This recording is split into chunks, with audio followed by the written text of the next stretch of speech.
So I faintly remember the mid 80s, and that was the time I started going to office with my father, uncles, and I'm the fourth generation, like all of you would have seen in the video. Uh, the earlier generation, which is my great grandfather, he used to own tea gardens in Africa. We were influenced by my grandfather's friendship with Mahatma Gandhi in school, and we decided to come to India when Gandhiji was thrown off the train station in Africa. And we came to Ahmedabad. Sabarmati Ashram is where Gandhiji used to stay, and we started the Quit India movement under his leadership. The thought at that time was that we will free India from the British and we go back to Africa. But that, as all of you knew, never happened. The British ruled us for 200 years. So the grandfather's generation, they started small tea shops in Ahmedabad, and whenever they had the time from picketing and that kind of stuff against the British, they used to sit in the shops. So my journey started in the shops on Relief Road, which used to be our headquarters back then. We were a very small company and mainly dealing in loose teas. We had just entered into packaged teas, and in those days, brands were not considered having any value. People were more hooked to commodities than brands. So as a child, I remember, enjoying seeing lines outside my shops in old Ahmedabad. And the Ahmedabad used to be the Manchester of India, and all the mills and all the big industries, the day they do the salaries, the lines would be longer and longer outside my shops. So that's how I was fascinated by tea quality, customer satisfaction. So all my learnings on how to interact with customers came from my days visiting the shops in the mid 80s. Post 80s, there were riots in Ahmedabad, and people started discussing, how brands are successful. And near their house, when the shops used to open during curfew and all, I don't know how many BNI members remember, Ahmedabad used to have many riots in the late 80s. And then people discovered that the quality of the tea in the packs is as good as the quality available in the shops. So early 90s, then my father took me to the US, and I was fascinated by how a country can be, how people can be, how systems can be. And that started my journey into, building a bridge between culture and systems and professionals, and, how we as a company, how I as an individual can, cross the bridge when it comes to from being from a small town in India to how what it takes to become world class. So in the mid 90s, in 92 actually, we started our exports business. USA was the first country we went because of the huge expat population from Gujarat, obviously, where our brand was very well known. I went for further studies to the US. I did my MBA in international marketing from New York Long Island University. And I was very clear in my mind, because most of the guys during that time who went to the US never wanted to come back. They were not looking at any future in India or Indian businesses. And I had so many friends who always thought that this was a golden opportunity to start fresh. So I came back. Then we sat down as a family. I am blessed that I have a wonderful earlier generation, father, uncles. We all used to stay together. We all used to eat together. We all used to pray together.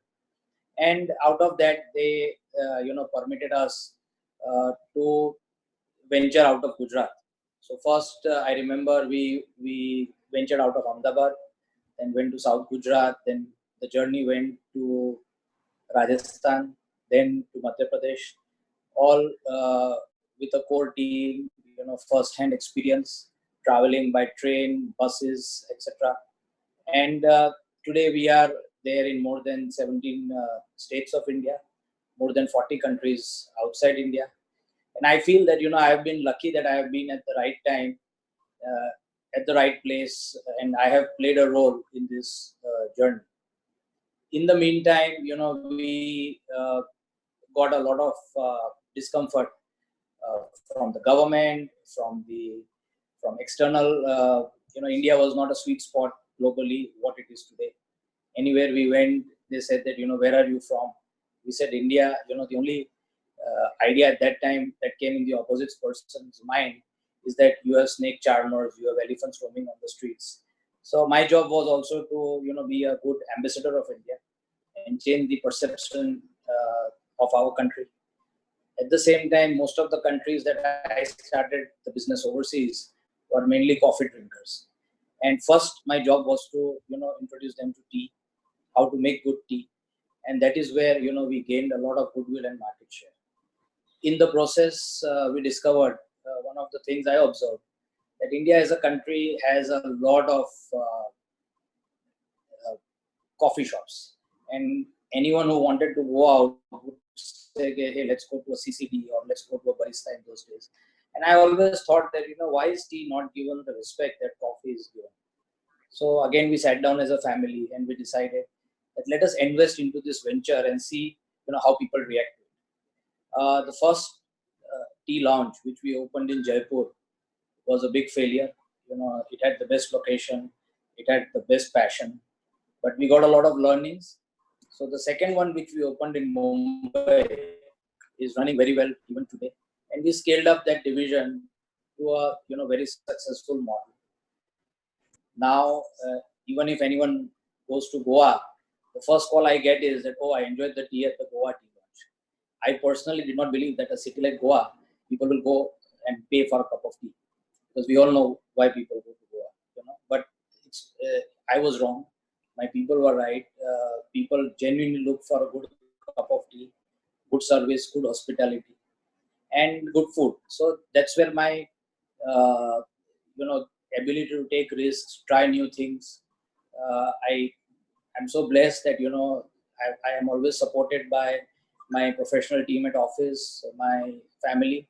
We keep on doing new things. One of the other things we did is in the late 90s, there was a huge dot-com revolution happening, which eventually became the dot-com burst, which today history books teach you. In those days, after coming back from the US, I was the first guy who decided that I want to start a e-commerce website. So we started a website called buytea.com, which today is very successful. But in those days, I remember myself catching a train, going to Mumbai, speaking with people in RBI, speaking with people in SBI, as to how we can allow the use of things like credit card.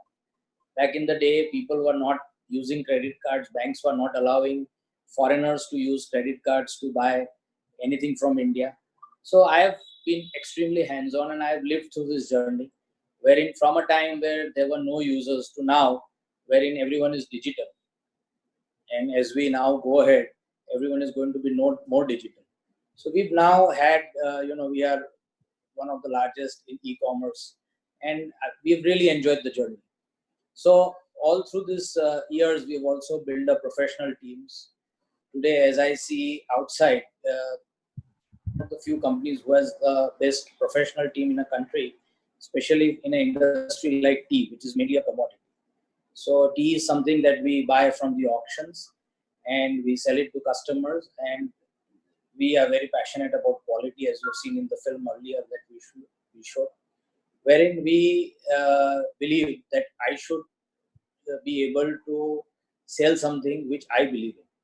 So that is where we emerged as the first player, having our own NABL certified lab to test the teas. We are one of the largest funders in something called Trusty, which is a global certifying agency which works with the tea farmers globally. And besides us, you have Unilever and Tata alone, who are funding these long-term investments for the future of the tea industry. So we recently launched coffee. We were not so sure about coffee, but one of our divisions, which is the vending machine divisions, which supplies to most of the offices in India who now drink tea or coffee out of a machine. They wanted coffee, and we were already buying and selling coffee from somewhere else. So we decided that let's make our own coffee and let's make it the best coffee. So recently we've launched coffee. Again, iced teas, again, our belief in research. Every time, every year, we go back to our customers, we deep dive into how their lifestyle is changing, how their habits are changing. And we came across a lot of millennials, youngsters, 3-4 years back, who are moving away from colas and other traditional drinks, and they were looking for a healthier option in the Indian summer. So that's how we launched iced teas. Also, we did a similar journey when we launched our instant teas. A lot of people, they said that now we are moving to nuclear families, we are traveling overseas, and we can't get our Indian chai, and we don't know how to make good Indian chai. So we sat down again with our scientists and with our team, and we launched a product after 2-3 years of research, wherein you just add hot water and your tea is ready. So all this gives me a great sense of satisfaction. And last year was pretty unique, that we celebrated 100 years of our existence in India. Our family is more than 100 years into tea, but the earlier years were in Africa, where we used to own tea gardens. So last year was a special year. We had a year-round celebration, and it culminated into a annual means a big event, which was more like a Bollywood show, and we all participated and we all celebrated. Uh, the most important people who have been through us with the journey are our employees, who we consider family, and our customers, who we also consider family. So it is very easy for someone to just pick up the phone and speak with the directors in our company. We don't believe in hierarchies, etc. Beyond the point.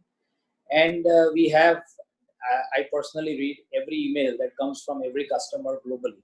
So although we have a separate department which replies to mails and solve problems and everything, but I make sure I get each and every mail that is written and the reply written to it. Know something more on your story, like what are you thinking in today's scenario, and how you are looking forward in future, how you are seeing Wagh Bakri next 100 years, I can ask you, as you have completed already 100 years with this journey. So what are your points on that? See, I've been spending a lot of time with students, with a lot of change makers, and in the last 5 years, wherever I have spoken, I have been very clear that most of our routine jobs are going to be taken over by robots, and digital is going to be play a very important part in making sure that what needs to be done in a routine way is done without any human intervention. So a lot of us will have to be more skilled, will have to be re-skilled.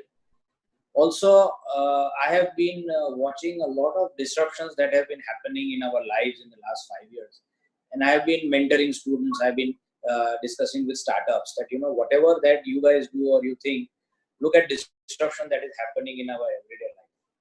For example, I remember as a kid, one of my dreams was to go and stay in a Hilton, or in any leading hotel in the world. Today, it's like their valuation or their business is nothing compared to a homegrown Indian disruption called Oyo. Similar, I am fascinated by fast cars, etc. And today, most of the people don't want to own any cars. They don't want to buy any cars because a car is available at the back of, on your app. You can order a Ola or a Uber. Similarly, any birthday I remember of me or my friends or anyone in my family, we always used to, want to go to a particular restaurant or a place to have dinner or have a nice time. Today that has changed. Everyone wants to order food from outside. Even without asking, you get a huge discount on the food, and you are in your home and you are enjoying the same party but in a much better atmosphere. So there is so much disruption happening that it is very difficult to foresee the future of what's going to happen. And now, with this COVID situation, I see a huge chance of a reset button being set globally, because we've all been knowingly, unknowingly, impacting the environment, impacting our personal space. People have now, I believe, thanks to the COVID experience, have now understood the value of family. I understood the value of having some passionate hobby to take you along this journey of self-discovery. And I believe there will be mass challenges, and there would be new winners, new leaders in almost every category in the next 2 to 3 years. Yes, the time will be completely changing, as you are perfectly saying that we cannot predict what will happen next. Exactly. Yes. We would also like to know what is the reason behind the name Wagh Bakri. Like for Gujarati, Wagh and Bakri we understand, but as we have more than 170 participants who are from across India. Some are from Bangalore, some are from Surat, some are from Delhi. I'm sure they all must be knowing this brand, but why Wagh Bakri as a name? So, normally this is the first question people ask us. This was the second question you asked me. So good.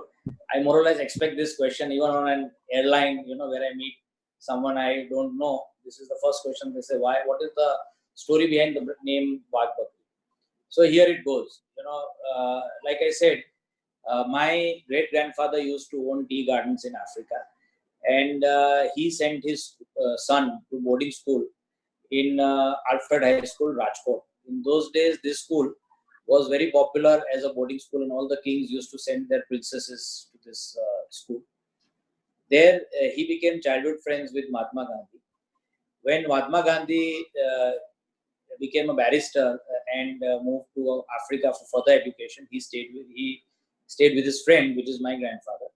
And when he was thrown off the train, as you might have seen in the movie Gandhi, it became very clear to him that you have to start the Quit India movement, and you have to have a team of loyal people who would be ready to do whatever it takes that the British leave India. So our family was greatly influenced. They came to India. We had 27 people sat on a ship. In those days, there was no other form of transport, and came to Ahmedabad. Now, after coming to Ahmedabad, they discovered that we will soon need some business to do and some work to do. And that's when they said that let's open a small tea shop. So the first tea shop they decided to open was in Old Ahmedabad. Now the second question, what do we call this shop? Because the influence was that there was no equality during the British Raj, and they wanted Indians to be equal to anyone else in the world. So in those days, just as there were there were right now there is Bollywood. There used to be Russian circuses, and people used to go and see animals, and that was the form of entertainment. Another form of entertainment was in the evenings. They used to sit down with saints, and they used to have satsangs, etc.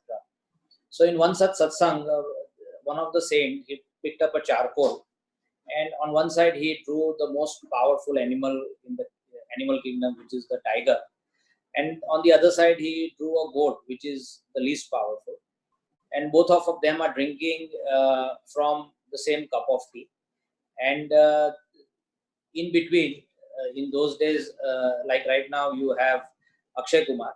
In those days there used to be a wrestler called Gama Pelwan, so he was shown standing in between, so that he makes sure that both remain friends while enjoying that cup of tea. So that is the story of the origin of the word Wagh Bakri. And today also, each new country that I go, we do a lot of research and say that do we want to launch a English sounding name or something else, or we want to go with Wagh Bakri. What is fascinating is that today also somewhere, say maybe in the Middle East, a rich sheikh would want to have a cup of tea with his driver. And this theory of Wagh Bakri, wherein someone forgets his wealth or his ego and comes down over a cup of tea and meets a old friend or meets a poor guy over a cup of tea, is valid even today. So this is how we are taking this tradition, and we are taking this story of relationships further and further. Thank you for explaining the wonderful meaning and how you derived to the word Wagh Bakri. I will also like to know that uh, from the last 30 minutes or time what we have spent, I am hearing that you are using the word research a lot. So is that Wagh Bakri does a lot of research in everything before it comes out, and what is the process? How you so we all as a businessman can also implement it in our business somewhere, and how we can get a benefit. Yeah, so I personally believe a lot in research. My organization also believes in research, and we do a lot of hands-on research. We work with the leading research agencies of the world, and I also use the word disruption a lot under normal circumstances. So I believe people are changing habits very fast. Media is influencing us to change habits. Lifestyle changes are influencing us to change habits. And research is the only tool that we as professionals have in understanding what people want today and what we think people will want in the near future. So that is where we do a lot of research. We go into houses, we get into kitchens, we see which kind of tea they are drinking, what is the time of the day they are drinking. We also research what people are consuming in media. For example, there was a time the family used to sit together and watch one television program that used to come in the evening. Now times have completely changed. Everyone now the television is more or less free. Everyone is on their cell phone. They're watching a web series or something that interests us. Same thing. The one brand of tea that was in the kitchen and the housewives used to only buy that brand now has fragmented into many variants. For example, someone drinks only green tea because they are health conscious. Someone drinks, lemon tea during a certain time of the day. Someone drinks chamomile tea in the evening because it gives you a good sleep. So today habits are changing so fast that if the more and more research we do, the more insights we get from about consumer behavior. So what is the best way of doing a research? Because your market is so big. Every city, every state will be having a different criteria of having a tea timings and everything what you said.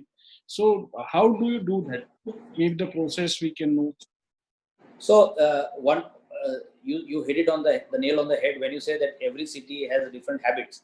But one more thing is every 200 kilometers there is a different way how people even make tea. Tradition change. Okay, so if you are married to a girl who is not from Ahmedabad, you go to your in-laws' house, they would make tea in a radically different way. And your father-in-law would say that my wife's tea is the best. Your father in Ahmedabad would say my wife's tea is the best. And you'll have to sip the chai and say both the teas are very good. So tea is a very personal subject, very fascinating subject. What influences tea also is the quality of water that is prevailing in that region and the quality of milk. Let me give you an example. If you go to South Gujarat, people drink milk which has more fat. But if you reach Bombay, people drink more or less milk powder, or a lot of people also knowingly, unknowingly drink what we call as adulterated milk. The quality of water, thanks to the Narmada River coming into Gujarat and all, it's very good. Madhya Pradesh, the quality of water is very good. But as you move towards the cities like Delhi, Gurgaon, etc., it becomes more like chlorinated water, etc. So people make tea their way and they always blame the tea. No one, have you heard anyone blaming the water is not good or the milk is not good? They would say, tea mein maja nahi aaya ya tea mein maja aaya. So tea either takes it all or, it's a complete disaster. So our blends have to score in that given parameters. What is even more difficult is in every cup of tea, the amount of tea is maybe only 2 grams, but the amount of milk and water is far higher. So we as blenders, it is our role to make sure the blend is perfect given the condition of milk and water in that region. Right. So you have to cater every city, every state, and you have to understand that. So do we change packaging also as per the requirement? Yes. So more or less in India, the packaging remains the same. But as you move to southern India, they are not influenced by Hindi as a language. So every state has a different language and different likings. So, for example, if you see a dub movie on a television channel, and immediately this is a Tamil movie, this is a Telugu movie, depending on how the characters behave and how they are dressed and everything. Similar with packaging. Packaging has to appeal to the local audience. If I go out of India, a lot of countries have very stringent packaging rules. A lot of countries don't allow, in the Middle East, for example, don't allow us to put any human faces on any packaging. A lot of countries like North America, if I go, they don't have a system of printing any price on the packaging. They believe that the shopkeeper is free to decide the price at which he wants to sell. Whereas in India, we believe in the theory of MRP because we don't want customers to be cheated. So there also it's a different trend. If I go into Europe, They are more into pastel colors. They move. So the overall design element of the brand remains the same, and everything around it keeps on changing. So in our company, we have a separate design team which studies the the rules, B, the current likings in that area or in that design, and we keep on changing our design basis, what influences customer buying behavior. So I would also like to know, was this export business started before you joining or after you joined, you started this? No. So, like I said, I went first to the States with my parents in 92. And there I discovered that this is, something very fascinating. And my father was very eager to, serve our brand to the Gujaratis staying in America. So that's how it all started. So then I went in the mid 90s. I went there for my higher education, and then I built a strong distribution over there. We have always believed in having a very strong distribution, and it is a distribution network which we believe, and everyone believes in B school, wherein which will last. Sometimes the distribution network is known to last more than the brand itself. So it was during my time that we started our exports. So coming back to this distribution thing, so usually companies, there is a failure of companies in not creating the distributors properly and making them happy. So what is the process your company follows in the same? See, you used a word called happy. Now, happiness is a very relative term. I don't know what I can do to make anyone happy, but we can be fair. So one of the things that the Wagh Bakri Group believes, okay, you should be extremely fair with everyone that you work with, and distribution is a very long term game. So let me give you another example. In the late 90s, we started our journey of going out of Gujarat, and we went to Rajasthan. Now, Rajasthan, to build up the distribution, we had to divide Rajasthan into three parts. And every part, we must have spent more than a year in trying to build up a distribution. And after 5 years, we could say that we have built up a relatively okay distribution network, because it is very expensive, time consuming, and no shortcut. So it's like a test match. It's like a test series, not even a test match. Okay, sometimes it works, it gets into a draw. Sometimes you lose, sometimes you win. But you should, everyone should know how genuine you are, how interested you are in building a distribution network. At the same time, you should sit in the chair of the distributor and think that what are his costs, what are his difficulties, and what I can do at my end to make sure it becomes a little easier for him. Now I'll be taking some questions from the audience. Okay. So we have a question from Divyang Vaishnav. What kept you going on the same project of tea launch, which failed in Jaipur, despite being the best of the place and all decisions were in place?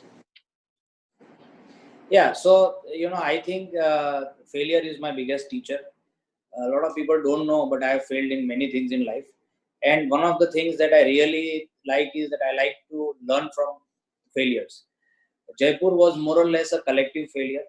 It was also a failure of systems, and we felt when we went to Jaipur, we felt the location has to be very good. The rest will follow.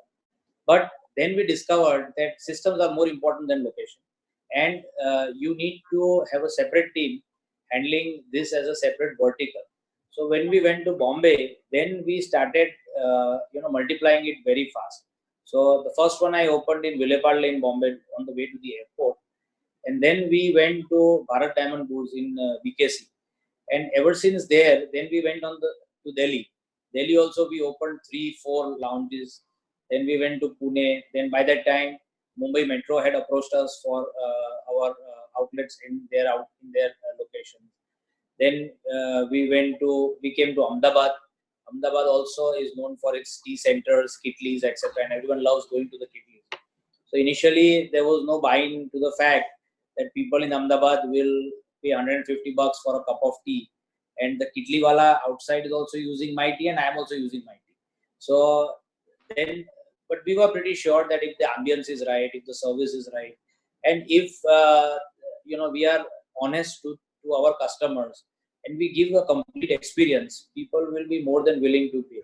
So Ahmedabad has been one of our shortest break-even stories, and a lot of people in our family, our business are very surprised at how Ahmedabad has accepted our lounges. We now have two. One we recently opened, which is a two-story launch, and if any one of your members has been there, they will tell you it has everything from gaming to karaoke to we have dance nights, music nights, everything that normally would not go with tea.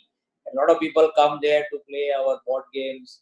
To it's more like a family, friends, events place. More than 90% people keep on coming back to every tea launch that we have.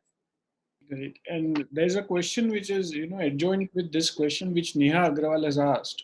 What was different in the second chai spot after Jaipur that made it successful? Yeah, the difference was that we first recruited people. We had our computer software and hardware in place. We had our business model in place. We took the location right opposite a very prominent Jain temple. And on way, anyone in Mumbai who has to go to the airport has to pass by my tea lounge. Also, we discovered that there was no place in the entire region where people could come and sit together over a cup of tea, except there were a lot of cafe coffee day outlets on that road. So soon it became a hotspot of people who used to come. We even now, it's been almost 10 years, we even now get people regularly from Bollywood, who come for their meetings. We bump into people who said that we had our first intro over here, then we decided our wedding over here, and now we are bringing our kids over here. So it feels nice. So it opens at 7:30 in the morning. A lot of people, a lot of kids in Mumbai, they go to tuition classes quite early in the morning. So most of their classes start at 6:30, end at 7:30. So all the kids come and they have their breakfast and tea over there, because Mumbai is a very long city when it comes to going from home to work. So they just finish that and then they go to colleges or schools around. So it gives us great satisfaction that we have been in the right place with the right systems, formats, menu, everything. So, what was the duration of the store from Jaipur to Bombay? Like, what was the difference in between two stores? Around 3 to 4 years. 3 to 4 years. Yeah, it took a lot. See, anything you call it distribution or any new business, you have to give it time to prepare for it. And I have this great belief in the Almighty, wherein I think that there is a time for everything. So we should not try to finish everything in one day or 1 week or when we want. Things have to fall in place. The pre-preparations need to be perfect before we actually go and start something. Thank you. We have a question from Gaurav Mehta. There are many tea suppliers in India, and as far as rural areas are concerned, there are many local brands. Which is that core aspect which makes Wagh Bakri a leading tea brand? I don't know if we are a leading tea brand, but definitely we are the largest tea brand in the private sector. The guys bigger than us, Unilever and Tata, are public companies. And I think the one thing that sets us apart is we have always tried to be world class. And just after coming back from the States, one of the things we did as a group very well is we started recruiting good professionals.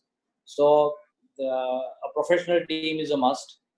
You have to hire people who are in sometimes even better than you, and you have to pay them whatever is their market price. You have to give their family the comfort, their future. So one of the things I take pride is that most of the guys who join me, they actually retire with our group. So everyone considers themselves as part of family, and this is something that keeps all of us going, that we can depend on each other. A lot of regional players, because I also we interact with most regional players, and in a country like India, every 50 kilometers there is a regional player who has been doing it since at least 2 generations. I think they need to have the belief in themselves as to taking these calls. And also one of the big things that we did in the initial years is we started discovering that the importance of investing in marketing and advertising. So we were one of the few people who went first on television when there was a Gujarat DD. Then we went on national television. We were one of the first. I'm talking first in the tea category to go on Star Plus. Today we are one of the first people who had been on digital platforms, who are not afraid to do unique things, who are not afraid to, one of the things, you never know what works, but unless you try, nothing is going to work. So there are a lot of sayings in advertising and marketing, but I believe that if you fail at something, okay, definitely this does not work. So let's try and do something else.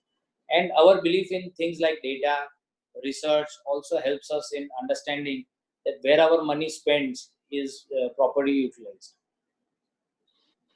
So coming back to this advertisement and marketing plan, so how do you analyze any of your campaign?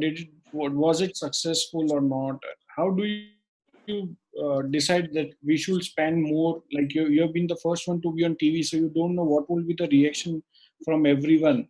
So how did you took the challenge? So first, the first step is that we have to work with the best in the industry, and we have been over the years. We have worked with the best people, the best agencies out of Mumbai, who have good knowledge of the medium and of the subject.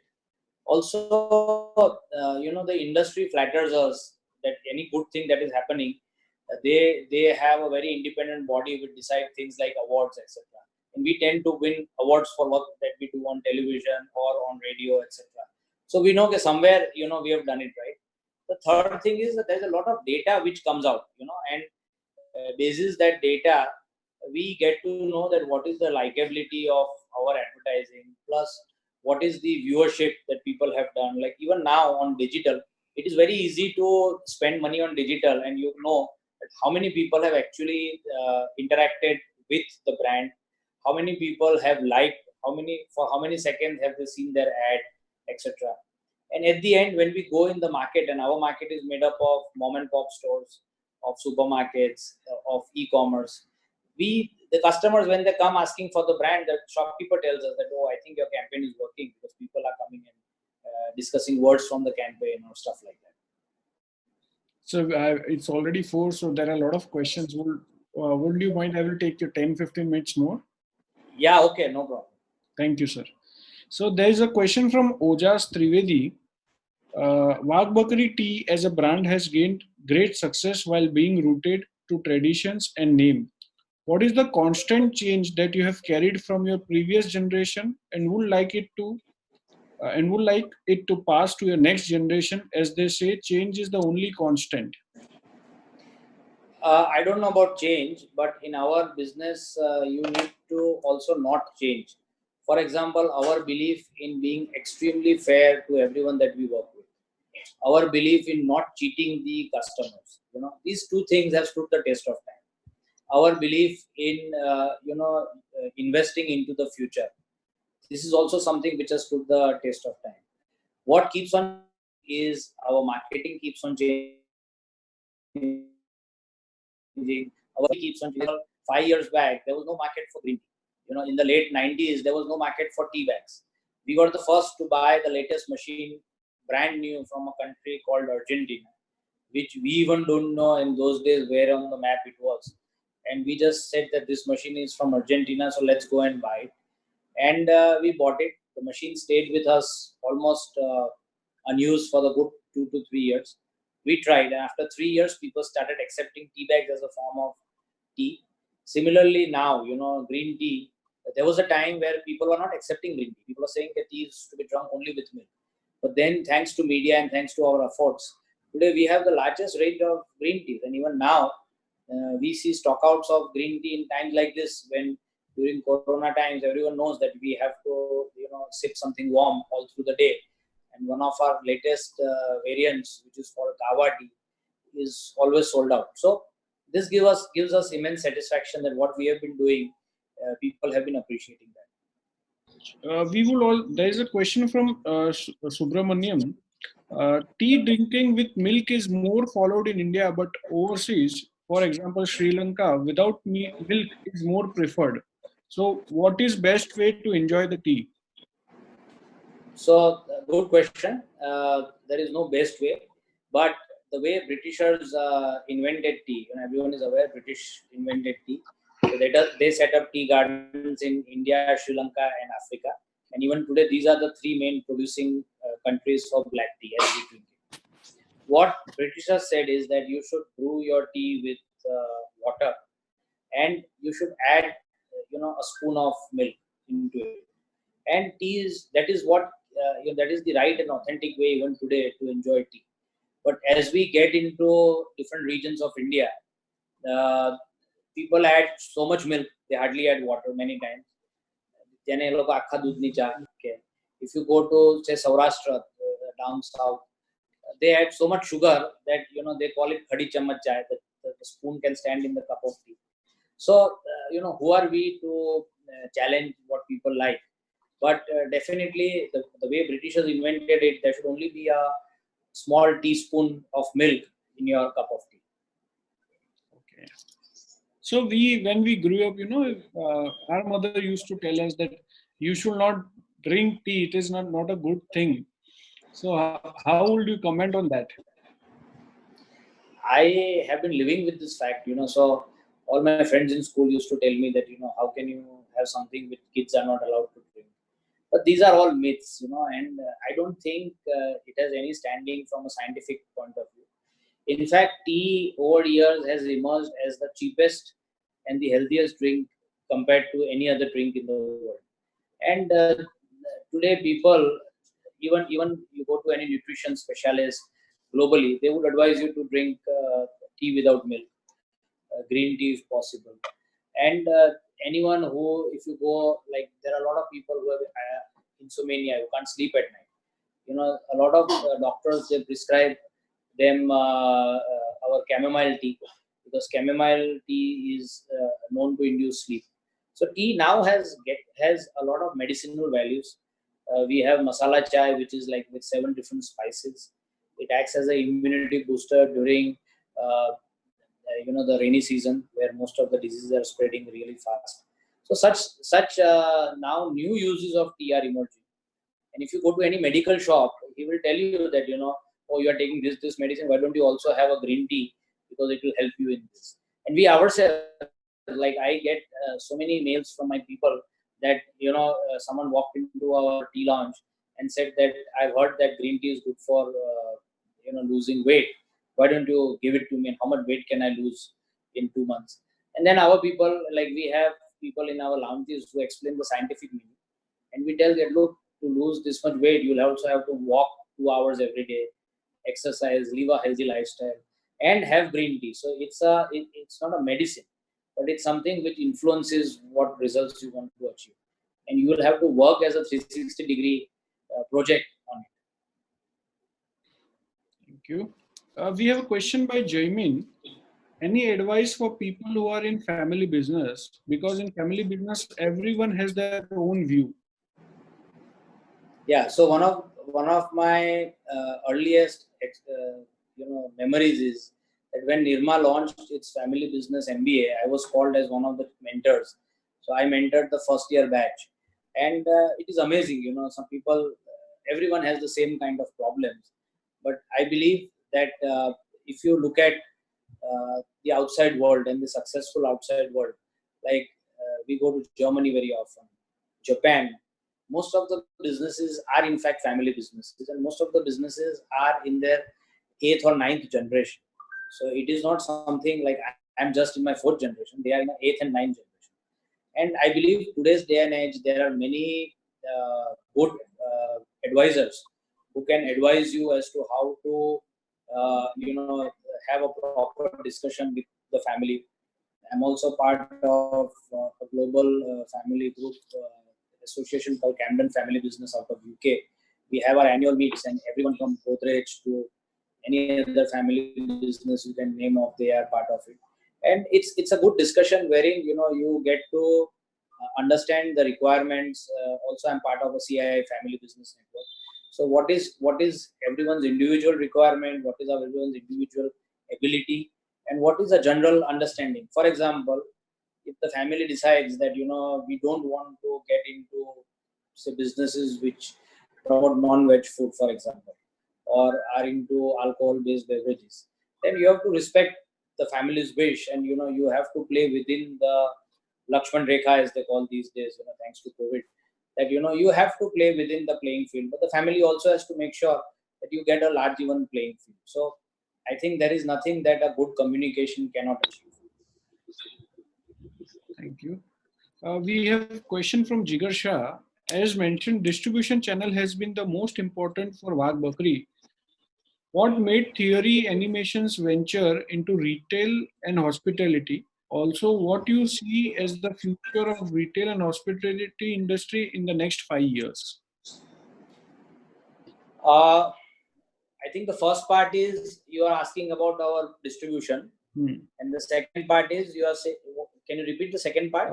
Also, what you see as the future of retail and hospitality industry in next 5 years? Next 5 years, I see a great future. Next 5 months, I don't see any future because of what's happening around us. And I believe that as people get into more and more nuclear families, we are seeing it now in India too. Earlier, we were seeing it only overseas, wherein people don't prefer to cook at home. People don't prefer to celebrate at home. And the size of the home itself has become so small that they can't do it. So 5 years, it's a green shoot wherein most of the good buildings or the good brands will get customers, and people don't have time. So it is only now that we are in a lockdown. In the earlier days, everyone thinks that did I even have the time to watch a full movie on TV? The answer would be no. So as people are more and more at loss of time, they will need things which are more on the go. They will need things which they can get in say 10 minutes, 15 minutes. So this race, a lot of instant things will be discovered by the QSR formats, and that is where I think the future is tremendous. But you'll have to wait 5 years. Okay. There's a question from Shashin. As the market is upgrading from time to time, like people prefer coffee mostly over tea. So, do you see Wagh Bakri entering into other beverages apart from tea and coffee? I don't think, firstly, the statement that people prefer more coffee than tea is wrong. Globally and in India, what data shows us that the preference is more towards tea and less towards coffee. Coffee always had a majority market share in globally, but now tea is emerging, like I said, as a health drink and as a cheaper version of something that you can have every day. Plus, tea comes in various forms like iced tea, instant tea, green tea, and people normally now, as people become more and more health conscious, tea will play a very important role in their daily life. So I've been to many places where people use, say, even a toothpaste with tea oil. You know, so its tea is used as one of the ingredients in most of the daily habit products, even in things like perfumes, etc. So today, tea is seen as something which is very aspirational.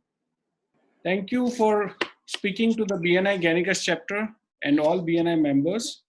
We are grateful for the time and efforts you took to share your thoughts and experience with us. Since we are entering a new era post lockdown, your comments were very timely. I believe we can benefit immediately from the methods you have suggested for our business and day to day life.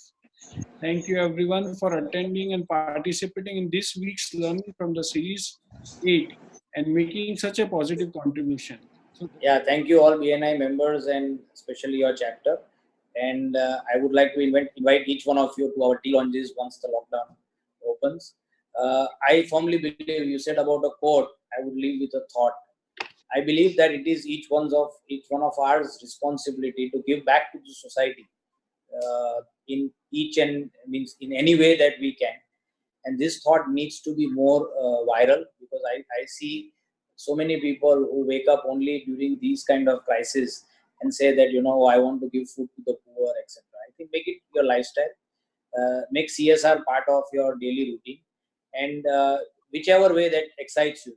Like we as Wagh Bakri, we we are doing a lot of work in the space of health and primary education, female education, and we ourselves go and we ourselves make sure that whatever we do makes a difference to the lives of the underprivileged.